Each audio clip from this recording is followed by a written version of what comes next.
Kugeza ubu inkuru iri gucicikana ku mbuga nkoranyambaga ni inkuru y'intambara iri hagati ya Bebe Cool ndetse na Mutesi Jolly Miss Rwanda w'2016.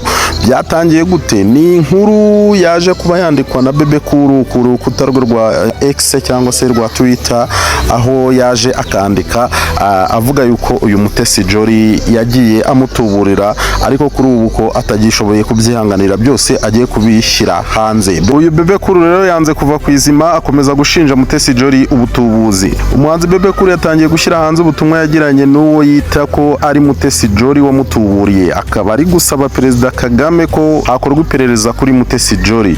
Mu butumwa yanyujije kuri X cyangwa se Twitter, yavuze ko ibi byose byatangiye umwaka ushize ubwo yajyaga kureba umukino wa Arsenal muri Mutarama 2025 kuri stade ya Emirates, ahahurira na Jolly. Bebe Cool yavuze ko icyo gihe yari yicaye ku murongo wa kabiri nyuma yaho abakinnyi b'abasimbura baba bicaye ba Arsenal, hanyuma abona Mutesi Jolly atambuka hafi y'urwambariro rw'abakinnyi.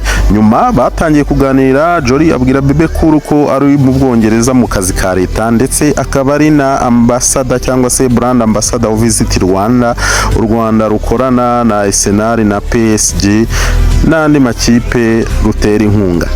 Mu butumwa yashyize kuri X avuga ko yagiranye n'uwo yita Mutesi Jolly, yagaragaje ko yatangiye kuganira kuri WhatsApp ku byo kuba Jolly yafasha umwana wa Bebe Cool kuzamura impano ye yo gukina umupira w'amaguru. Nubwo Bebe Cool akomeje kuvuga ibi, Mutesi Jolly yamaze gutangaza ko abo ari umuntu wamwitiriye akaba ari gutuburira abantu. Ibi byakomeje guteza impagarara, ndetse Mutesi Jolly aza kuza nawe kuri X arangije akomeza agira ati, Bebe Cool, sinibaza impamvu n'ubundi wizera amakuru yari yose anyuze kuri social media, wakagombye kuba ubanza ukacekinga neza ukamenya niba aya makuru uri guhabwa ari guturuka kuri account ya nyayo atari fake account. Bebe Cool yamaze kuba rero asisira avuga yuko uko bigenda kose araza gushyira hanze uyu mukobwa Mutesi Jolly, dore ko ngamutuburiye kenshi kuri iyi nshuro. Nyuma yuko amutuburiye avuga ko ashaka kuba yafasha umuhungu wa Bebe Cool kujya muri Arsenal,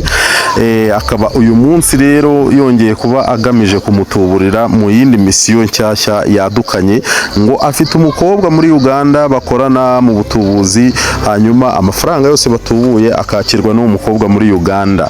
Bebe Cool yavuze yuko aba bose agiye kubashyira hanze, ndetse n'ibyabo byose bikajya hanze, ari nako asaba Perezida wa Repubulika y'u Rwanda gukurikirana uyu mukobwa Mutesi Jolly mu butubuzi bwe, kubera ko ngo ari gutubura yangiza izina ry'u Rwanda ndetse na Visit Rwanda, kandi igihugu cyarabivunikiye. Biraza kugenda gutereka tuze kureba iyi ntambara ya Bebe Cool na Miss Jolly ukuntu biraza kugenda.